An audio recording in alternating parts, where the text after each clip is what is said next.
तो हम पढ़ेंगे लेखांकन। लेखांकन क्या है, जो कि हम पढ़ेंगे 11th क्लास का बही खाता का फर्स्ट चैप्टर। 11th क्लास के हर सब्जेक्ट की सीरीज़ लाता रहता हूँ, इसलिए आप चैनल को सब्सक्राइब कर लीजिए। तो आज हम करेंगे इंट्रोडक्शन टू अकाउंटिंग। अकाउंटिंग क्या है, लेखांकन से परिचय आज करेंगे।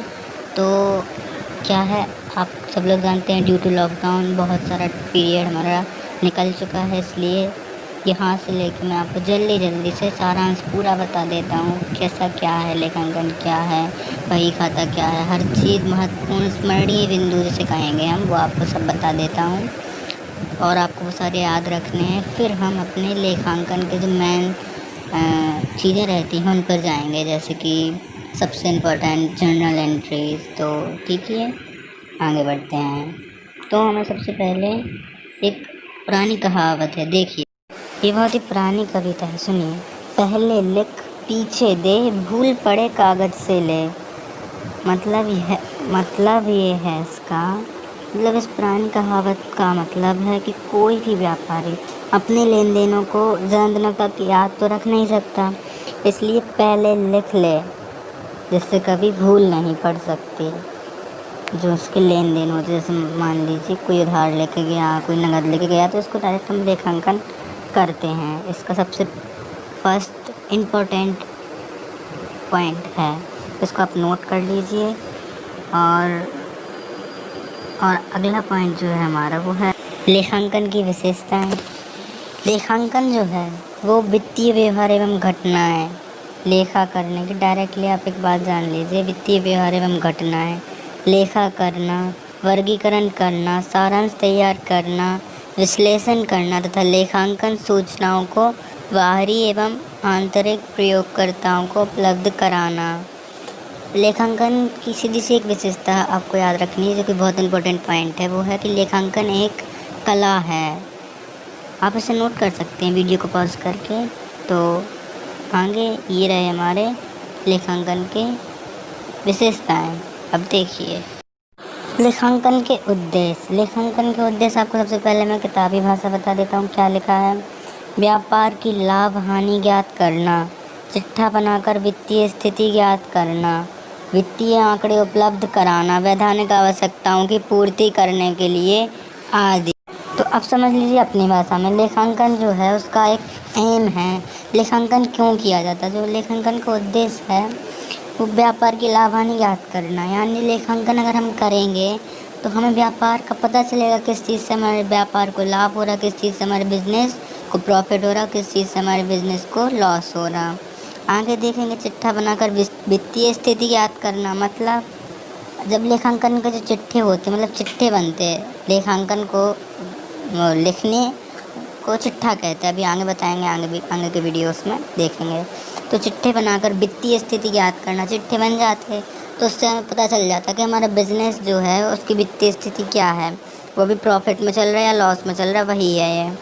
वित्तीय आंकड़े उपलब्ध कराना, हाँ, मतलब वित्तीय आंकड़े का मतलब लेन देन से है कि क्या लेन देन हुए, क्या नहीं हुए, किसने उधार दिया, किससे उधार लेना है, तो वो सारी चीज़ें यहाँ पे बताई गई हैं। वैधानिक आवश्यकताओं की पूर्ति करने के लिए, तो यहाँ पे हमारी ये थी लेखांकन के कुछ उद्देश्य। आगे ये रहे हमारे लेखांकन के लाभ। लेखांकन के लाभ हैं, लेखांकन के लाभ किस किस को, सबसे पहले तो ये सुन लीजिए। व्यापारियों को लेखांकन के लाभ, सरकार को लेखांकन के लाभ, कर्मचारियों को एवं विनियोगकर्ताओं को लाभ होता है। तो इसकी सीधी सी बात है, आप अगर बहुत ही डिटेल में पढ़ना चाहते हैं, इसकी मैं आपको PDF लिंक डिस्क्रिप्शन में दे दूँगा, तो आप वहाँ पे जाके इसको विस्तार से पढ़ सकते हैं। अगले वीडियो में जल्दी से जल्दी अगर हम देखेंगे तो जर्नल एंट्रीज ही पढ़ाएंगे, यानी जर्नल एंट्री जो कि शायद 2.1 में है, छोटी सी, तो हम समझेंगे आखिर क्या है क्रेडिटर्स, डेबिटर्स, जनरल, तो आगे देखेंगे। अभी आप यहाँ पर पढ़िए, बस तब तक के लिए सब्सक्राइब कर लीजिए चैनल। लेखांकन की सीमाएं।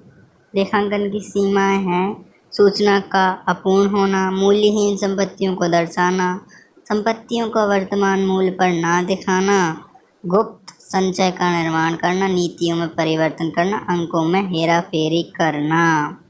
तो ये थे हमारे लेखांकन की सीमाएं। आगे देखिए, ये कुछ नियम लिखे हैं। कंपनी अधिनियम 2013, ये कंपनी का अधिनियम था। इसमें क्या लिखा था? संपत्तियों को दो मुख्य भागों में बांटा गया है। दो मुख्य भागों में बांटा गया है। वो दो मुख्य भाग उनके क्या थे? एक चालू संपत्ति, एक गैर चालू संपत्ति। चालू संपत्ति क्या है? चालू संपत्ति यानी जो हमारे यहाँ आई और गई, मतलब उसका लगा रहता है, आई गई आई गई। अब आई गई किस तरीके से, मैं बताता हूँ। आई गई से यहाँ पे मतलब है कि कोई ऐसा सामान आता है, वो ज़्यादा देर तक टिकता नहीं है, यानी स्थायी संपत्ति नहीं रहती है वो। तो हमारी जो स्थायी संपत्तियाँ नहीं रहती हैं वो चालू संपत्ति में आती हैं। और गैर चालू संपत्ति में स्थायी संपत्ति आती हैं, जैसे कि सोफ़ा ख़रीदा, पंखा ख़रीदा, ये हमारी गैर चालू संपत्तियों में आते हैं। तो दायित्व जो होता है, आपको खुद पता है दायित्व क्या होता है। तो दायित्व यहाँ पे हमारे लेखांकन में क्या होगा? गैर चालू दायित्व। दायित्व कितने प्रकार के होते हैं लेखांकन में? गैर चालू दायित्व, और यहाँ पे चालू दायित्व एवं संयोगिक दायित्व। अब यहाँ पे कटौतियों के भी प्रकार होते हैं। कटौती कैसे होती है? मतलब जो हमें डिस्काउंट कहलाता है एक प्रकार से, उसे कटौती कहते हैं हम यहाँ पे अकाउंटिंग लेखा शास्त्र की भाषा में। कटौती भी दो प्रकार की होती है। कटौती कौन कौन से? व्यापारिक छूट और नगद छूट। व्यापारिक छूट डिस्काउंट जो कि व्यापार के चिट्ठे में चढ़ाया जाता है। नगद छूट नगद वस्तु क्रय करने पे दी जाती है। तो यहाँ पे अगला हम देखें, यहाँ पे कुछ बोनस क्वेश्चंस देख लीजिए फटाफट। देखिए, फर्स्ट हमारा जो बोनस क्वेश्चन है वो है पुस्तपालन है। पुस्तपालन, यहाँ पे हमें पुस्तपालन क्या है इसका मतलब है पुस्तपालन कला एवं विज्ञान है, याद रखिए। नगद बट्टा प्राप्त होता है, पूछ रहा है नगद बट्टा किससे प्राप्त होता है। तो नगद बट्टा जो है वो उधारी चुकाते समय प्राप्त होता है। पुस्तपालन का प्रारंभकर्ता किसे माना जाता है? तो पुस्तकालन के प्रारंभिक करता हैं वो हैं हमारे लुकास पेसियोली। लेखांकन की पद्धति जिससे उत्पादन की प्रति इकाई लागत निकाली जाती है उसे कहते हैं लागत लेखांकन। लागत लेखांकन। अब यहाँ पे बोल रहा है निम्न कथन किस विद्वान का है? कथन है बुक कीपिंग वह नींव है जिस पर वर्तमान व्यापार का ढांचा ठहरा हुआ है। तो ये जो सेंटेंस है ये बोला था, ये बीजी विक्री ने बोला था, याद रखिए, ये बहुत इंपॉर्टेंट क्वेश्चन है। बीजी विक्री ने बोला था। अगला है जो कि हमारे इंपॉर्टेंट क्वेश्चन की बात चल रही है ना, एक पुस्तक जिसका अंकित मूल्य 60 रुपये विक्रेता को 48 में दी जाती है।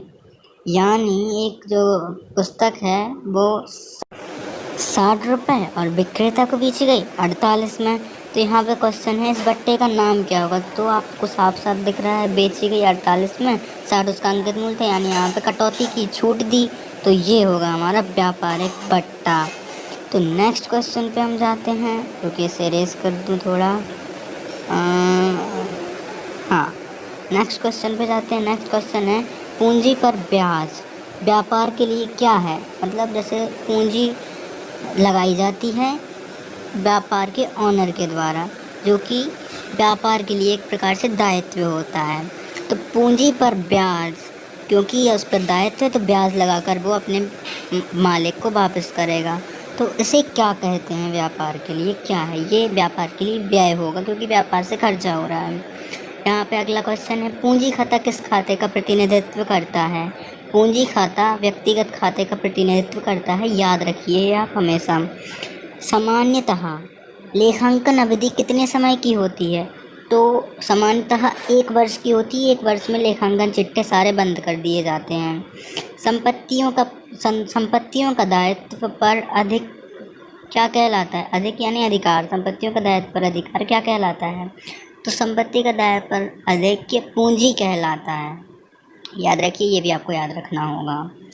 तो इसके हम आपको PDF नोट्स दे देंगे। तो अगले वीडियो में जैसे ही अगली वीडियो पोस्ट करूँगा आपको अपडेट मिले, इसके लिए आप सब्सक्राइब कीजिए। अगले वीडियो में हम जर्नल एंट्रीज सीखेंगे। मैं आपको PDF नोट डिस्क्रिप्शन में प्रोवाइड कर दूँगा, तो आप वहाँ से जाकर सारे विस्तार से पढ़ लीजिए, याद कर लीजिए, नोट्स बना लीजिए।